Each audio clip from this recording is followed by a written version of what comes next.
अस्सलाम वालेकुम व्यूअर्स, कैसे हैं आप सब लोग। होपफुली सब लोग ठीक ठाक है, खैरियत से होंगे। अल्हम्दुलिल्लाह मैं भी ठीक हूँ।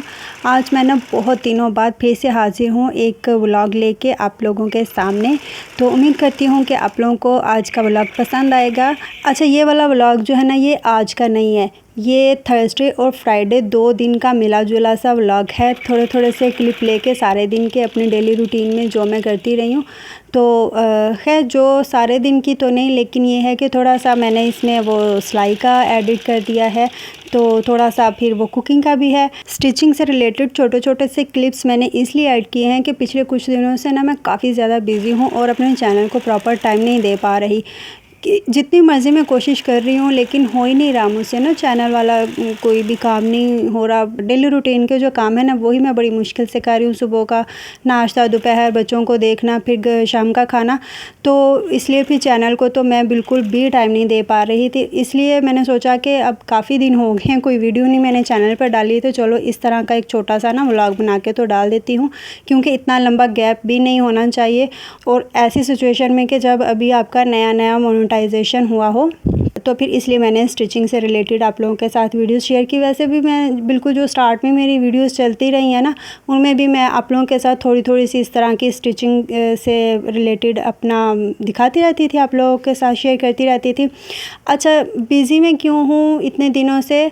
दरअसल मेरे पास ना कुछ ड्रेसेस स्टिच होने के लिए आए हुए थे, तो उनके साथ मैचिंग लेसिस, फिर उनके साथ उनके जो इनर्स होते हैं वो सब कुछ मैच करना। मेरे मार्केट में ही बाज़ार के इतने ज़्यादा चक्कर लग गए थे, तो या तो फिर बंदा घर का काम कर ले, या फिर बाहर का कर ले, या फिर किचन का कर ले, या फिर सिलाई का कर ले। एक टाइम में एक ही काम होता है, इतना ज़ाहिर फिर नहीं हो पाता सारे काम। और जो मैं पिछले कुछ दिनों से चैनल से गायब थी ना, उसकी मेन वजह भी यही थी। खैर अब ये है कि काफ़ी सारे ड्रेसेस जो हैं वो स्टिच होकर चले गए हैं, और इस टाइम मैं थोड़ा सा रिलैक्स फील कर रही हूँ कि आधे से ज़्यादा चले गए हैं, और बाकी जो 3-4 रह गए हैं उनको भी हम फटाफट से कंप्लीट करने की कोशिश करूँगी, ताकि मैं अपनी रूटीन में वापस आ जाऊँ और अपने चैनल को प्रॉपर टाइम दे सकूँ। अच्छा जी, ये वीडियो मैं आप लोगों के साथ इसलिए भी शेयर कर रही हूँ कि नेक्स्ट शादियों का सीज़न स्टार्ट होने वाला है, और जब घर में या फैमिली में कोई शादी स्टार्ट होती है ना, तो हम मदर्स की सबसे बड़ी परेशानी पता क्या होती है? वो यही होती है कि हम अपने बच्चों को क्या पहनाएं। स्पेशली उन माओं को बहुत ज़्यादा टेंशन होती है जिनकी बेटियां होती हैं। लड़कों का क्या, उनका तो बस फिक्स होता है, पैंट शर्ट ले लो, 2 पीस ले लो, 3 पीस ले लो, कुर्ता शलवार, ऊपर वेस्ट कोट हो जाती है।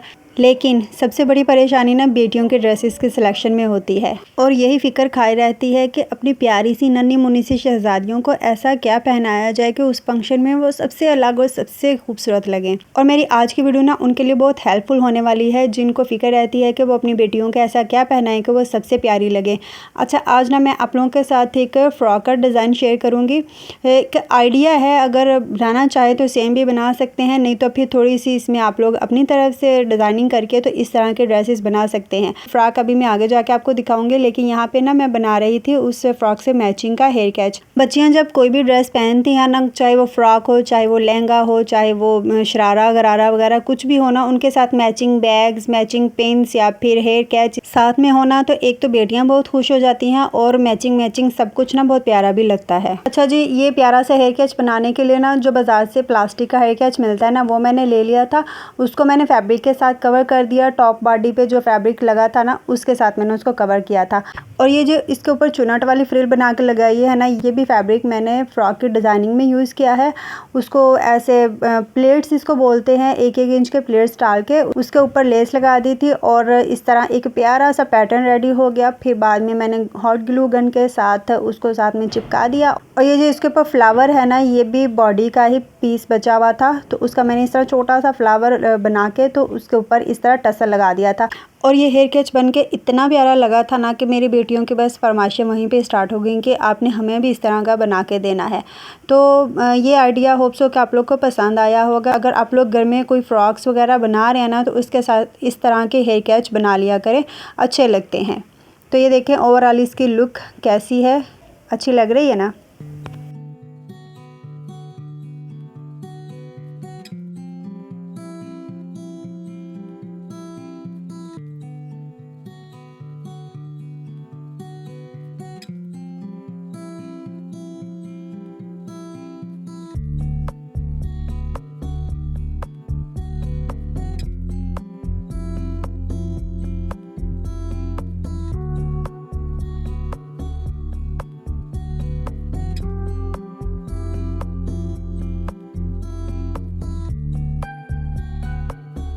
और साथ ही मैंने इस तरह मैचिंग का एक बैग भी बना दिया था।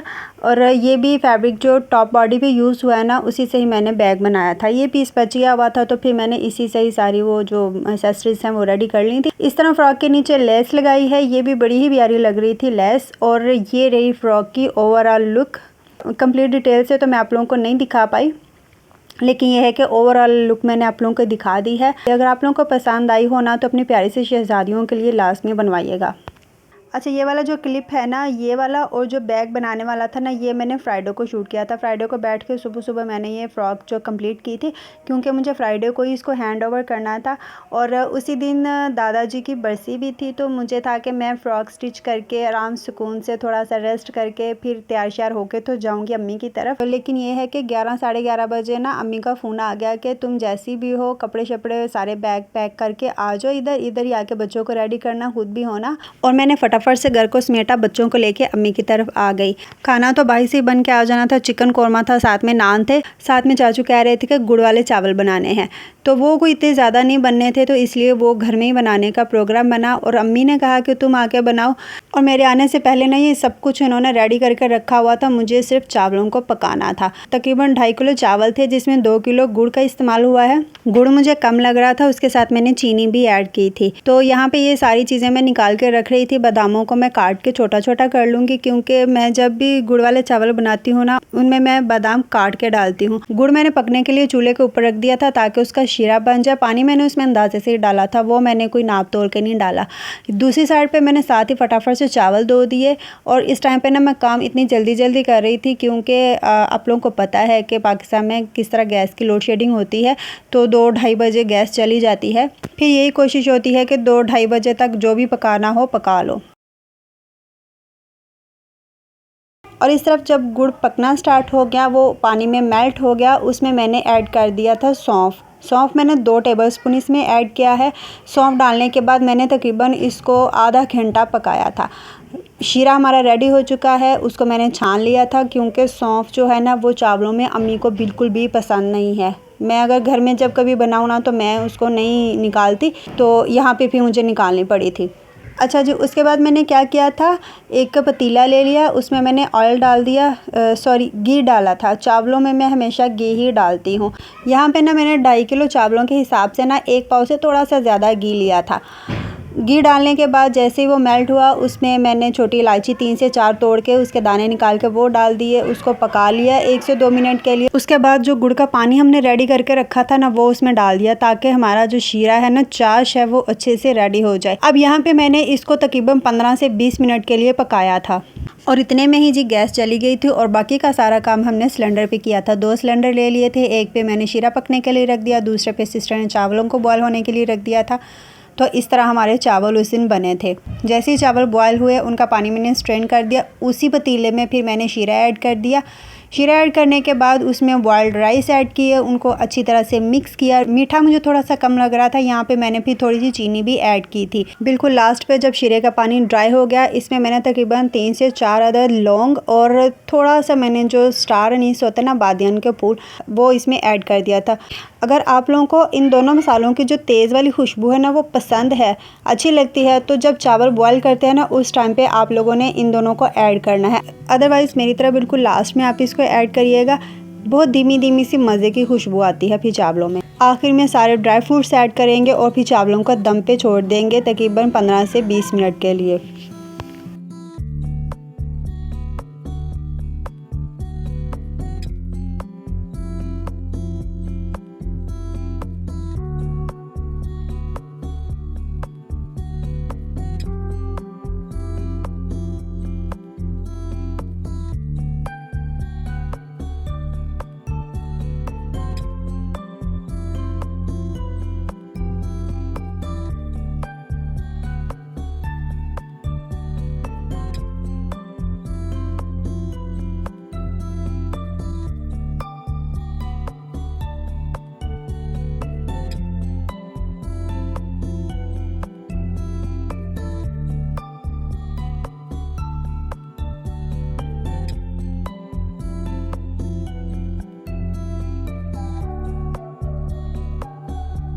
दादा अबू की जो बरसी है ना वो 7 नवंबर को होती है, लेकिन 7 नवंबर के बाद का जो पहला जुमा होता है ना उस दिन फिर दुआ खैर करवाई जाती है। एक तो ये होता है कि उस दिन अब्बू चाचू भाई सब लोग घर में होते हैं। दूसरा ये है कि जुमा की नमाज़ पढ़ने के बाद जितने भी वहाँ पे नमाजी हजरात होते हैं ना, मर्द जो भी होते हैं, उन सबको घर में खाने पे बुलवाया जाता है। सबसे पहले जो तलावत वगैरह होती है वो करते हैं, फिर उसके बाद कुछ नात ख्वानी होती है, फिर उसके बाद दुआ खैर और उसके बाद फिर खाना वगैरह चलता है। इस तरह फिर हर साल हमारे घर में ये वाला जो दिन है ना वो गुज़रता है। चावल जो है वो कुछ लोगों को तो बहुत ज़्यादा पसंद आए थे और कुछ लोगों ने ना मुझे 10 में से सिर्फ 2 नंबर दिए थे। तो लेकिन ये है कि मेरे चाचू को चावल पसंद आए थे, उन्होंने कहा था कि बहुत अच्छे, बहुत मज़े के बने हैं। और मुझे जो चिकन कोरमा है ना वो बहुत मज़े का लगा था, इतना मज़े का था ना, उसमें नमक मिर्च मसाला सब कुछ इतना बैलेंस था ना, बच्चों ने भी बहुत खुश होकर बड़े शौक़ से खाया था। अदरवाइज़ फिर इस तरह के खाने जो होते हैं ना वो बच्चे भी बड़े नखरे करके खाते हैं कि इसमें मसाले हैं, इसमें मिर्ची है, इसमें ये है, इसमें वो है। लेकिन चिकन कोरमा ना बहुत मज़े का बना था। सारे मर्द हज़रात खाने से फ़ारिग हो गए थे। उसके बाद फिर लेडीज़ की बारी आ गई थी और बिल्कुल लास्ट में मैं, अम्मी और चची जान बैठ के तो खाना खा रहे थे।